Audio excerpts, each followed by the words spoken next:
menurut perakiraan cuaca Cibubur akan hujan ya. Kami sudah terima berita dari sono dari sini, Cibubur siang diguyur hujan. Terus ternyata juga hari Sabtunya di mana-mana hujan ya. Tapi ternyata di rumah kami di Bekasi panas terik, makanya kaget ketika sampai di mana Cibubur kok basah-basah tanahnya. Ternyata hujan, tapi puji Tuhan selama acara kita boleh diberkati, kita boleh menikmati, tidak hujan. Sempat pas game udah mau tik, waduh sudah, Tuhan Yesus tolong ini. Sebentar lagi kalau sampai hujan, acara belum selesai, Tuhan tolong. Tapi puji Tuhan sampai akhir acara tidak hujan, kita boleh menikmati, itu semua berkat Tuhan. Kita mengucap syukur Bapak Ibu Saudara, kalau Tuhan Yesus sudah mati buat kita, bahkan Dia bangkit yang menyatakan kemenangannya. Kita tahu bersama bahwa kebangkitan Kristus adalah kemenangan yang mutlak ya. Kemenangan yang mutlak, bukan hanya maut yang dikalahkan, tapi setiap kuasa kegelapan juga dikalahkan. Namun Bapak Ibu Saudara, meskipun kemenangan itu sudah terjadi, kita juga harus ingat, bukan berarti siasat iblis itu berhenti bekerja, tapi terus bekerja sampai saat ini. Bahkan di hari-hari ini kita tahu bersama bahwa siasat iblis terus berlangsung. Bahkan mungkin caranya smooth, halus, kita nggak sadar ya, kita nggak sadar. Tapi siasat iblis itu terus berjalan sampai hari ini. Nah, hari ini kita akan belajar sama-sama dalam kitab 1 Petrus 5 ayat yang ke-8 sampai ayat yang ke-10. Di sini saya memberikan judul yaitu mengalahkan siasat iblis. Ya, mengalahkan siasat iblis. 1 Petrus 5, kita akan membaca ayat 8, 9 dan 10. Nanti Bapak Ibu Saudara boleh membaca ayat yang ke-8, nanti saya 9, Bapak Ibu Saudara lagi ayat yang ke-10. Siap? Ya, 3 2 1.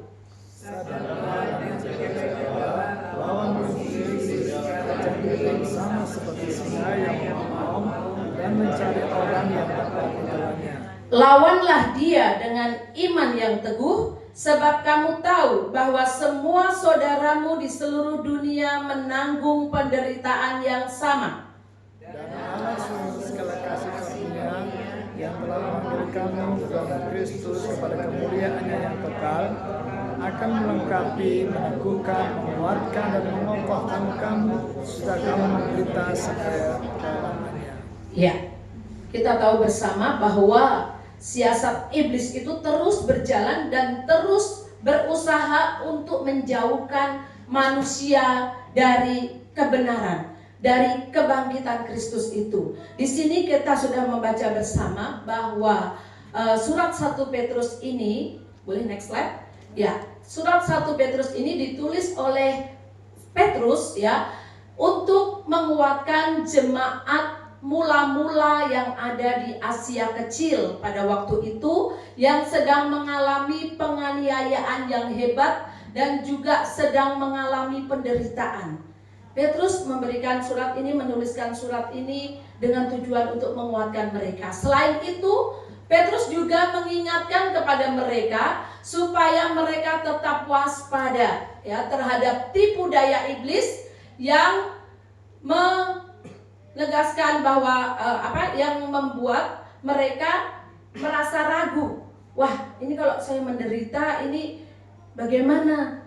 Ya, iblis itu membuat keraguan melalui penderitaan-penderitaan yang sedang dialami oleh mereka. Dan juga Petrus mau menegaskan bahwa penderitaan yang dialami oleh mereka hanyalah bersifat sementara ya. Jadi penderitaan yang terjadi itu tidak permanen, tapi hanya sementara. Nah, Bapak Ibu Saudara yang dikasihi Tuhan, kita sama-sama belajar di ayat-ayat yang tadi kita sudah baca, bahwa Petrus mengingatkan bahwa kita harus sadar dan berjaga-jaga. Karena iblis di sini digambarkan seperti apa tadi?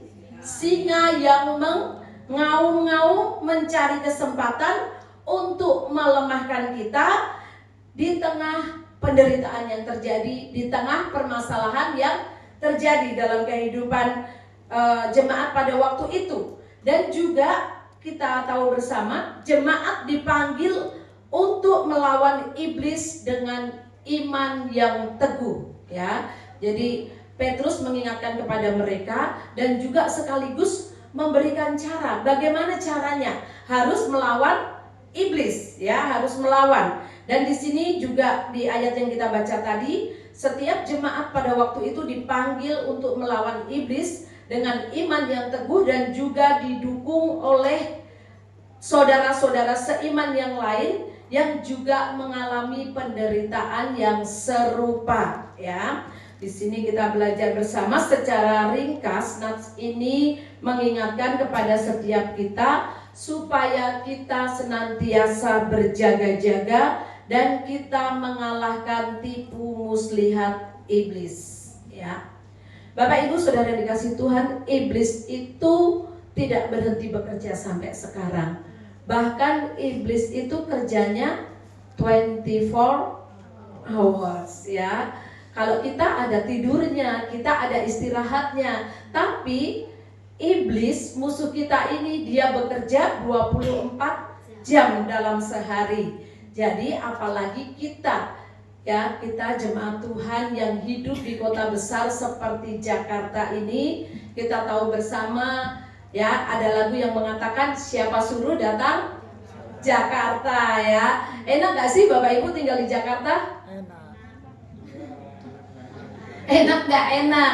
Kalau Bapak Ibu Saudara suruh milih tinggal di Jakarta atau tinggal di kampung? Oh, ada yang milih di Jogja. Di sini milih tinggal di Medan. Yang Regu B, yang tengah milih tinggal di mana? Belum. Ya, jadi setiap kita itu, apalagi kita yang sudah memutuskan, ya, aku tinggal di Jakarta. Yang dulu mungkin di kampung semua serba adem ayem. Kita bangun pagi masih dengar suara ayam berkokok, ya. Ketika kita bangun pagi masih bisa melihat pohon-pohon, udara yang segar. Malam hari masih dengar suara jangkrik, atau ketika tidur kita mendengar suara tokek, ya. Tapi di Jakarta apa yang kita dengar? Pagi siang malam ya.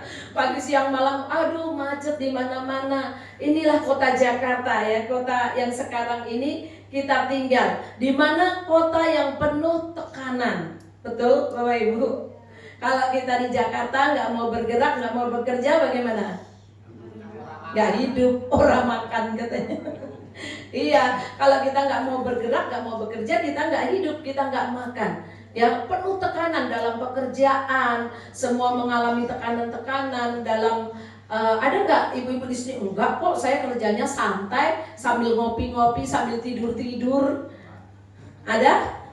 Wah, mau lamar saya kalau begitu kerjaannya. Bisa sambil selonjor-selonjor, ngopi. Semua orang dituntut dengan pekerjaan yang serba cepat.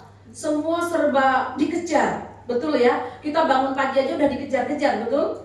Dikejar-kejar, bangun pagi, belum ini, belum itu. Padahal sudah pagi-pagi bangun, tapi kadang-kadang apa? Nggak keburu juga, nggak kepegang juga. Kita udah tidur larut-larut malam, bangun pagi-pagi, kerjaan nggak selesai juga. Seringkali seperti itu, ya. Itulah kota Jakarta. Begitu juga kota Jakarta ini penuh distraksi. Apa itu distraksi?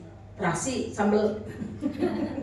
Ya, penuh dengan sesuatu yang membuat fokus kita ini hilang, buyar, ya. Ketika kerja di depan laptop tiba-tiba bunyi ting, ya, ada notifikasi bunyi, kita tergoda untuk membuka, itu membuyarkan konsentrasi kita. Ketika kita nyetir ada panggilan telepon, ketika kita mengerjakan sesuatu yang harusnya konsen di situ tapi kita teralihkan. Nah, itulah distraksi. Ini kota Jakarta dengan begitu hiruk pikuk, dengan segala kesibukan yang ada, itu membuat kita tadi merasa tertekan, iya, terdistract, iya. Aduh, banyak hal yang membuat kita kalau nggak kuat-kuat kita stres, betul.